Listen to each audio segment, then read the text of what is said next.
Le nucléaire, parce qu'il y a du nouveau, parce qu'on avait peu entendu Emmanuel Macron là-dessus, qu'il s'astreignait d'une certaine manière à un devoir de réserve.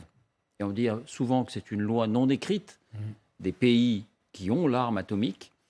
Et Emmanuel Macron est sorti du bois d'une certaine manière. Et il en a dit bien davantage hier qu'en 8 mois de guerre.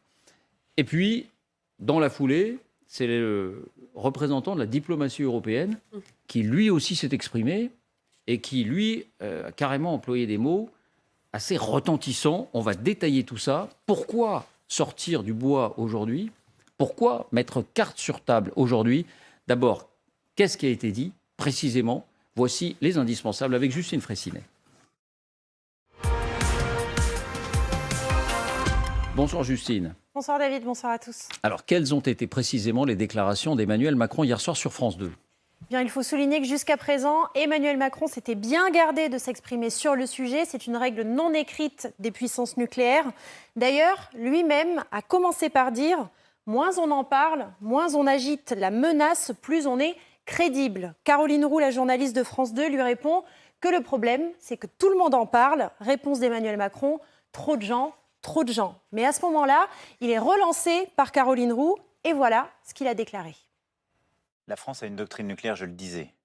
Et notre doctrine repose sur ce qu'on appelle les intérêts fondamentaux de la nation. Et ils sont définis de manière très claire. Ce que l'on doit comprendre dans cette phrase, c'est que la France a pour règle l'utilisation de l'arme nucléaire si et seulement si ses intérêts fondamentaux et vitaux sont en cause. L'interview se poursuit et il est demandé au président de la République si l'utilisation par la Russie d'une bombe nucléaire de champ de bataille en Ukraine justifierait alors le recours à l'arme nucléaire. Écoutez sa réponse. Emmanuel Macron sort du flou observé habituellement sur cette question et cette fois il répond directement. Et donc, ce n'est pas du tout ça qui serait en cause s'il y avait, par exemple, une attaque balistique nucléaire en Ukraine ou dans la région. Par contre... Ça n'appellerait pas une riposte nucléaire conventionnelle. D'évidence, et ça n'est pas notre doctrine aujourd'hui, je le dis. D'accord. Nous avons un cadre pour ce qui nous concerne. Vous l'avez entendu, Emmanuel Macron affirme clairement que si la Russie procédait à une frappe nucléaire tactique, je dis bien tactique, contre l'Ukraine, avec ce que l'on appelle souvent ici une bombe de champ de bataille, oui, la France répondrait, mais par une frappe conventionnelle. On peut relever effectivement que cette déclaration est exactement en ligne avec ce qu'avait déclaré David Petraeus, ancien directeur de la CIA et ancien général de l'armée américaine. Écoutez-le. Just to give you a hypothetical, we would respond by leading a NATO, a collective effort that would take out every Russian conventional force that we can see and identify on the battlefield in Ukraine and also in Crimea and every ship in the Black Sea Fleet. Et nous le ferions, avait dit Petraeus, non pas avec une arme nucléaire, mais avec des armes conventionnelles. La réponse serait terrible, mais ce seraient des armes conventionnelles. Toute la différence, c'est que Petraeus n'est plus en charge. Il a été patron de la CIA, il n'est plus en charge aujourd'hui. Emmanuel Macron est le chef d'un État qui possède la bombe atomique, d'où, sans doute, les critiques qui ont suivi cette déclaration d'Emmanuel Macron. Oui, et pas par n'importe qui, par son prédécesseur, François Hollande. Écoutez-le. Je pense que sur la force de dissuasion, la crédibilité, c'est de ne rien dire de ce que nous aurons à faire. Si on vous suit bien, Emmanuel Macron a été trop bavard hier. Je pense qu'il a dit ce qu'il avait à dire, mais il faut, dans ces affaires-là, en dire le moins possible et être prêt à en faire le plus possible. Critique également de François Hesbourg, que l'on reçoit souvent ici sur ce plateau. Il dit que nous parlons trop de nucléaire, c'est vrai. Puis il en parle, disant que nos intérêts fondamentaux sont très clairs, le contraire de ce que notre doctrine implique, non? Puis il dit que nous ne riposterons pas en nature si cela se produit en Ukraine. Pourquoi? Mais pourquoi affirmer cela? Dernier point, il y a quelques minutes, dans le sillage d'Emmanuel Macron, Josep Borrell, le chef de la diplomatie européenne, sort aussi du silence. Écoutez-le. And then there is the nuclear threat. And Putin is saying that he is not bluffing. It has to be clear that the people who support Ukraine and the European Union and the member states and the US and NATO are not bluffing neither. And any nuclear attack against Ukraine will create an answer not a nuclear answer, but such a powerful answer from the military side that the Russian army will be inoculated. Alors, il donne des détails, un peu comme Petraeus. Et lui aussi, il est en charge, Joseph Borrell. Vous restez avec nous, Justine, parce qu'on reviendra ensuite sur les déclarations d'un ancien responsable américain qui, lui, donne d'autres détails, mais alors, qui sont assez stupéfiants. Enfin, chacun en jugera, mais qui peuvent surprendre. D'abord, prenons les choses dans l'ordre. Pourquoi Emmanuel Macron fait-il cette déclaration? Pourquoi la fait-il aujourd'hui, selon vous? Est-ce qu'il s'adresse à quelqu'un en particulier? Moi, Général Trinquant. pour poursuivre les consignes du président, je ne parlerai pas du nucléaire, puisqu'il disait qu'il ne fallait pas en parler. Ouais, lui-même en parle. Oui, mais lui, il est le président, moi, je ne suis pas le président. Donc, on en parle trop. Il a raison, tout le monde a raison, on en parle trop. François Hesbourg également, je suis d'accord avec lui, on en parle trop. Maintenant, 2 points. Le président des États-Unis en a parlé. Puissance dotée. La France est une puissance dotée. Donc la France veut marquer sa singularité et le fait qu'elle peut en parler, elle aussi. Monsieur Borrell, je suis moins sûr qu'il puisse... On y viendra, déclaration de Joseph Borrell. En revanche, il y a un sujet qui m'intéresse, c'est ce qu'a dit Petraeus, ce qu'a dit Borrell également, sur la destruction de l'armée russe. Alors on y vient dans un instant, mais je voudrais rester un petit moment sur la déclaration c'est ça le sujet intéressant, à mon avis. d'Emmanuel Macron. Frédéric Puelza. Alors, d'abord, ce qui relève, à mon avis, du marginal. Monsieur Borrell, il est en charge, oui, mais certainement... On y viendra pas dans de un l'armée. instant. Il n'a aucune prérogative militaire, ce garçon. En fait, il se comporte plus en observateur. Oui, non, mais ça... Il parle des États-Unis qu'en acteur, voilà, mais on de y ce viendra. point de vue-là, il n'a pas forcément tort. Enfin, il n'a pas le bouton rouge sous l'index. Le président Macron, oui. Moi, je pense que depuis 5 ans, 6 ans, beaucoup d'observateurs reprochent à la France et à Emmanuel Macron d'en avoir trop fait ou d'avoir trop tenté vis-à-vis de Vladimir Poutine pour le ramener à la raison.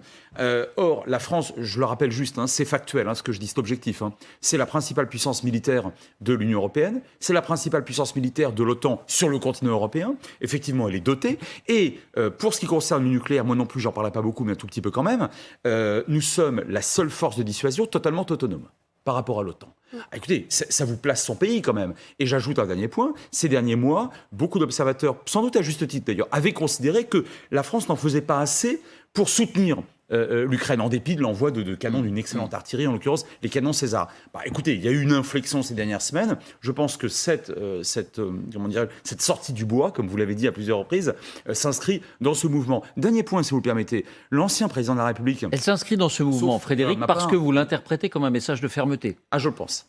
C'est comme ça que je l'interprète, absolument. Parce que d'autres voient dans le fait de dissiper le flou qu'on entretient d'habitude sur l'usage de la force nucléaire, voit au contraire un facteur qui pourrait, entre guillemets, rassurer Poutine. Ah ben si j'utilise l'arme nucléaire tactique, je ne me prendrai pas une bombe atomique en retour.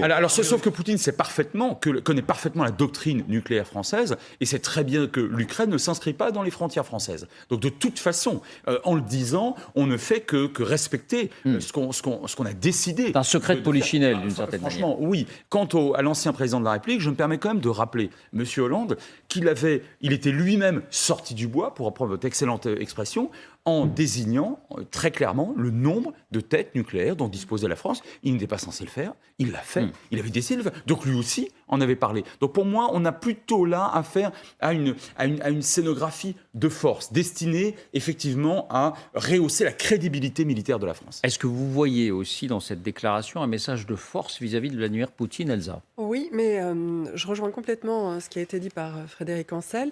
Et je rajoute qu'il y a un message qui est un petit peu aussi travailler en amont pour, d'une part, montrer que la France est alignée sur les États-Unis, que le front occidental nucléaire n'est pas divisé, malgré les efforts mis en œuvre par la Russie, et que par ailleurs, nous ne sommes pas tournés dans une dynamique d'anéantissement de la Russie.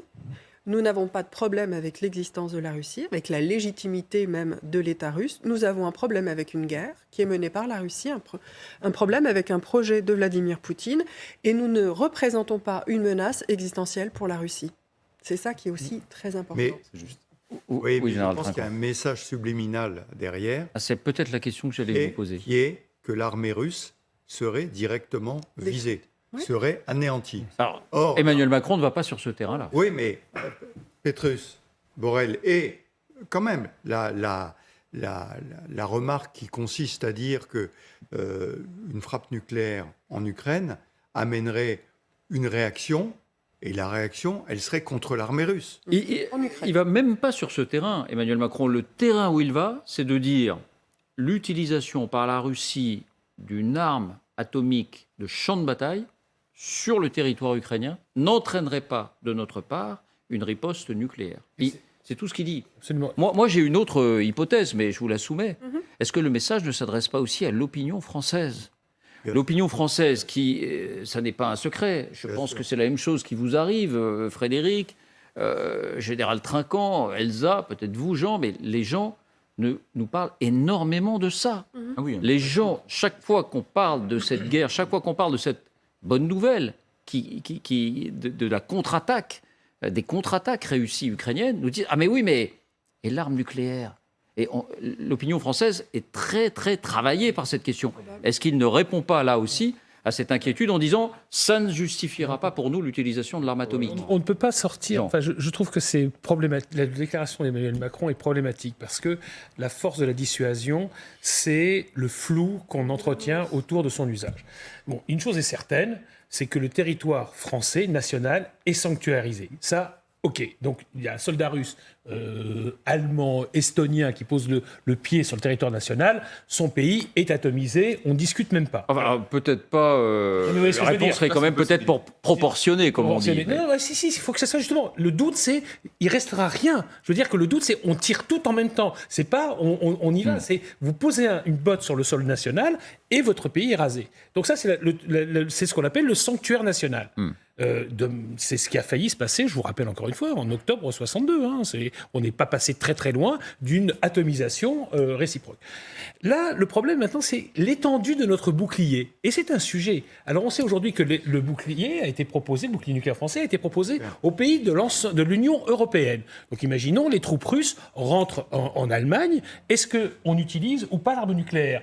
En application de la doctrine la plus stricte française, si on dit que c'est le territoire national, non, on n'utilisera pas l'arme nucléaire pour défendre l'Allemagne. Mais évidemment, on le fera si un pays de l'Union européenne ou même la Pologne est attaqué, sans doute qu'on utilisera notre arme nucléaire. Et sur l'Ukraine, c'est là où on est dans la zone, je dirais, on est dans le gris. Et il faut laisser les Russes dans l'incertitude absolue de ce qui peut se passer. Parce qu'une arme de champ de bataille, ça c'est vous qui le dites, je veux dire, c'est du nucléaire. C'est-à-dire que d'un seul coup, il y a un tabou qui tombe. Donc pourquoi ? À combien vous mettez une arme de champ de bataille ? 10 kilotonnes, 100 kilotonnes, 1 mégatonne, c'est quoi? Il faut préciser, pardon Jean, puisque vous allez sur ce terrain, qu'on ne connaît pas ces armes de champ de bataille nucléaires russes. On ne les connaît pas. Je crois même qu'on ne les a jamais vues. Elles n'ont jamais été utilisées. Elles n'ont jamais été utilisées, mais il n'y a jamais eu de tests connus, répertoriés, documentés à ce jour. C'est juste. On sait que les Américains ont fait des tests dans les années 60 et 70. Après, ils ont décidé que cette arme ne faisait plus partie de leur arsenal. Les Russes, on n'a jamais vu ces armes pour l'instant. Oui, un élément pour compléter ce qui a été dit, qui est juste. Mais je rappelle simplement que l'Ukraine n'est pas signataire d'un traité d'alliance avec la France.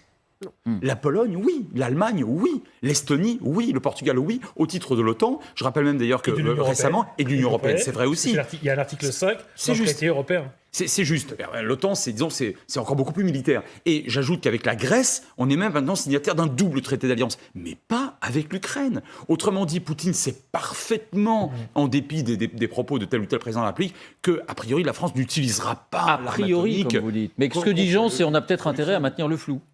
Est-ce qu'il s'agissait franchement d'un véritable flou ? Je rejoins votre hypothèse sur le fait de devoir rassurer les Français et de montrer un véritable sang-froid aux autres chefs d'État européens et ailleurs et à l'extérieur, et aussi de dire quelque chose à Poutine qui n'est pas, me semble-t-il, un aveu de faiblesse.